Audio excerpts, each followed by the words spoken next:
Hello everyone, welcome back to my channel Papiya's blog. আজকে নতুন আরেকটা ভিডিওতে তোমাদের সবাইকে স্বাগত জানাচ্ছি। তো ছেলে তো ইউএসজির জন্য গেছে, সোনোগ্রাফির জন্য গেছে।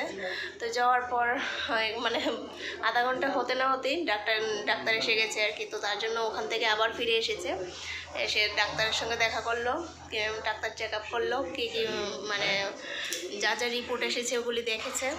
আর সোনোগ্রাফির জন্য তো এখন গেছে, তো সোনোগ্রাফির রিপোর্ট হয়তো বা বিকালের মধ্যেই এসে যাবে। তো বাকি সব রিপোর্ট যদি ঠিকঠাক থাকে তাহলে মনে হয় আজকেই ডিসচার্জ করে দেবে।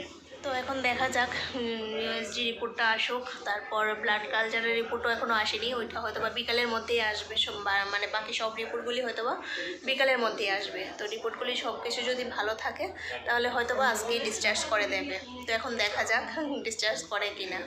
এখন তো রনি সুস্থই ফিল করছে, মানে কালকে হসপিটালে আসার পর থেকে আর বমি হয়নি। মানে বাড়িতে থাকতে তো খাওয়ার পরই বমি বমি ভাব হতো, বমি করতো, কিন্তু এখানে আসার পর, হসপিটালে আসার পর আর বমি হয়নি, একবারও হয়নি। তো এখন সকালে তো দেখলেই, এর আগের ব্লগে দেখলে সকালে ব্রেকফাস্ট করলো। তো এখন তো গেছে ইউএসজির জন্য। এখন ওখান থেকে কয়টার সময় আসে কে জানে, কারণ একবার যে ডাক্তার আসার পর যে ওরা এসছিল তখন এসে বলছে ওখানে নাকি অনেক ভিড়, প্রচণ্ড ভিড়। এখন হয়তো অনেকটা টাইম লাগতে পারে, এখন কোন সময় আসে কি জানি।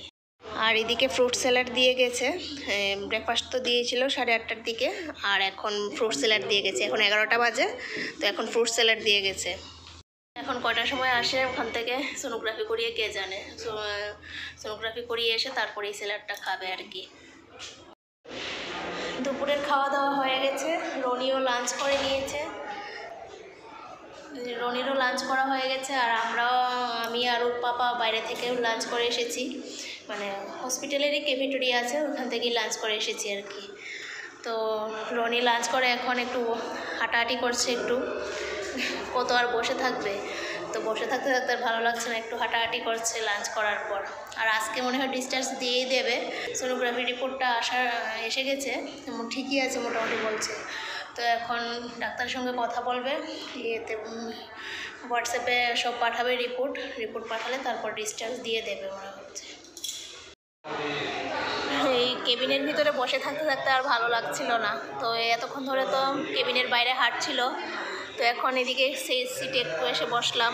আর এদিকে দেখো বাইরের নাজারাটা, এখানে বসে তো বাইরের নাজারাটা একটু ভালোই দেখা যায়, আর নয়তো তো ভিতর থেকে কিচ্ছুই দেখা যায় না। বাইরের সব কিছুই তো আবদ্ধ থাকে ঘরের ভিতর, মানে কেবিনের ভিতর থাকলে কিছুই দেখা যায় না। তো এর জন্য একটু কেবিনের বাইরে এসে হাঁটাহাঁটি করছিল। আর এখানে এখন বসে রয়েছে, এখন এই যে এদিকে এখন বসে রয়েছে। দেখো পুরোটা গ্লাস তো এদিক থেকে, আমরা তো এখন 8th ফ্লোরে আছি, তো 8th ফ্লোর থেকে এদিকে বাইরের নাজারাটা খুব সুন্দর দেখা যায়। চারিদিকে শুধু বিল্ডিংই বিল্ডিং, আর মাঝখান দিয়ে রাস্তা, গাড়ি আসছে যাচ্ছে। আর আজকে বৃষ্টি হয়েছে, ওই লাঞ্চের সময় যখন বের হয়েছিলাম তখন ভিতরে থাকলে তো কিছুই বোঝা যায় না, যে বৃষ্টি হয় না কি কিছুই বোঝা যায় না। লাঞ্চের জন্য যখন বের হয়েছিলাম তখন বেরিয়ে দেখি পুরা বৃষ্টি পড়ছে, আর রাস্তাঘাট পুরা ভিজা। মানে যখন নেমেছি তখন বৃষ্টিটা মাত্র কমেছিল আর কি। মোটামুটি ভালোই বৃষ্টি হয়েছে, কিন্তু আরও ঘন্টাখানেক আরও যদি একটু বেশি সময় থাকতো তাহলে একটু ওয়েদারটা আর একটু ঠান্ডা হতো, তবে আগের তুলনায় একটু ঠান্ডা হয়েছে। 5টা বাজে এখন, আর ডিসচার্জ দিয়ে দিয়েছে আরও আগেই। তো ডিসচার্জ দেওয়ার পর তো ফর্মালিটি আছে কিছু, তো ওগুলি ফিল আপ করতে করতে অনেকটা টাইম লেগে গেছে। আর ওর পাপা গেছে বাইরে, মানে ডিসচার্জ করার পর ফর্মালিটি কী আছে ওগুলি দেখার জন্য। তো ওখান থেকে ফোন করে বলেছে যে সব কিছু গুছিয়ে নাও, এখনই বেরিয়ে যাব। এখনই বলতে তো 1 ঘন্টাখানেক তো লাগবেই, 5টা বাজে এখন। বের হতে হতে সব কিছু সেরে বের হতে হতে তো 6টা মনে হয় বেজেই যাবে। ও এখনও আসেনি, তো আমাদের যা যা নেওয়ার মতো এগুলি সব গুছিয়ে নিচ্ছি। ও আসলে দেখা যাক কয়টা বাজে, তারপর বেরিয়ে যাব। তো বেরিয়ে গেছি হসপিটাল থেকে। আর ওর পাপা গেছে এখন ওই ওষুধ আনতে, কিছু ওষুধ দিয়েছে। তো ওষুধগুলি হসপিটাল থেকে যতটুকু পারে ওষুধ নিয়েছে, আর একটা ওষুধ পায়নি হসপিটালের ভিতরে, তো এটাই আনতে বাইরে গেছে ওইদিকে মার্কেটে। হসপিটালের বাইরে যে মার্কেট আছে, এই মার্কেটে ফার্মেসি থেকে ওষুধ আনতে গেছে। আর এমনিতে ডাক্তার তো বলে দিয়েছে যে মিল্ক প্রোডাক্ট 1 সপ্তাহের জন্য মিল্ক প্রোডাক্ট না খাওয়ার জন্য আর কি। আর ওষুধ তো দিয়ে দিয়েছে, আর 6 মাসের মতো মানে অয়েলি খাবার বা রিচ খাবার এইসব খাবার যাতে না খায় আর কি। আর এই কী বলে, এই লিভারে একটু ইয়ে পাওয়া গেছে, সব রিপোর্টই ঠিক আছে, শুধু লিভারের মধ্যে একটু ইফেক্ট পাওয়া গেছে, তার জন্য ওষুধও দিয়ে দিয়েছে। আর এই খাবার একটু মেনে চলতে বলেছে আর কি, অয়েলি খাবার না খাওয়ার জন্য, এই আর কি। তো এখন ওষুধটা নিয়ে আসলে ঘরে চলে যাব। তো বাড়িতে চলে আসলাম হসপিটাল থেকে, আর এসেছি যে বিকাল 6টা নাগাদই এসেছি। আর আসতে 5 মিনিট, 10 মিনিটের মতো লাগে। মানে হসপিটাল থেকে আমাদের বাড়ি 10 মিনিটের মতো রাস্তা, 10 মিনিটের মধ্যেই এসে গেছি। তো আসার পর স্নান টান করলাম, ওইখানে হসপিটালে তো একবার স্নান করেছি, তবু আবার একটু ফ্রেশ হলাম আর কি। রনিকেও ফ্রেশ করালাম, রনি তো স্নান করেনি, তো ঘরে এসেই স্নান করলো। তো করার পর ওদেরকে সন্ধ্যার খাবার, বিকালের খাবার, এই তো একটু আম কাটলাম, আর রনিকে একটু নারকেলের জল দিলাম আর কি, কোকোনাট ওয়াটার দিলাম, ও খেলো। তারপর এখন আমাদের ডিনারও হয়ে গেছে, এখন বাজে 9:30, আর ডিনারও কমপ্লিট হয়ে গেছে আমাদের। তো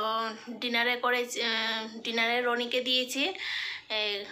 সকালবেলা তো ওর পাপা ডাল রান্না করে গেছিলো আর কাঁঠাল রান্না করে গেছিলো, তো ওকে তো কাঁঠাল দেবো না, যেহেতু কাঁঠালে একটু মশলা টশলা দেওয়া আছে, তো তার জন্য ওকে ডাল দিয়েছি আর একটু সেদ্ধ দিয়েছিলাম, আলু সেদ্ধ। তো আলু সেদ্ধ ভাত আর ডাল দিয়ে খেয়ে নিয়েছে, এই আর কি। তো রাত্রেবেলা আর বেশি কিছু রান্নাবান্না করিনি, সেদ্ধ ভাত করে নিয়েছি, আর কাঁঠালের তরকারি তো আছেই, আমাদের হয়ে যাবে।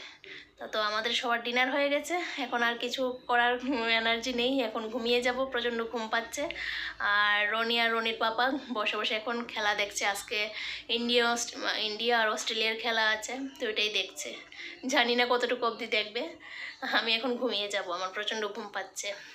আর হ্যাঁ, ওষুধ তো দিয়ে দিয়েছে, ওষুধ তো এই যে 5 দিন ওষুধ খাওয়ানোর পর আবার বলেছে ডক্টরের সঙ্গে গিয়ে কনসাল্ট করার জন্য।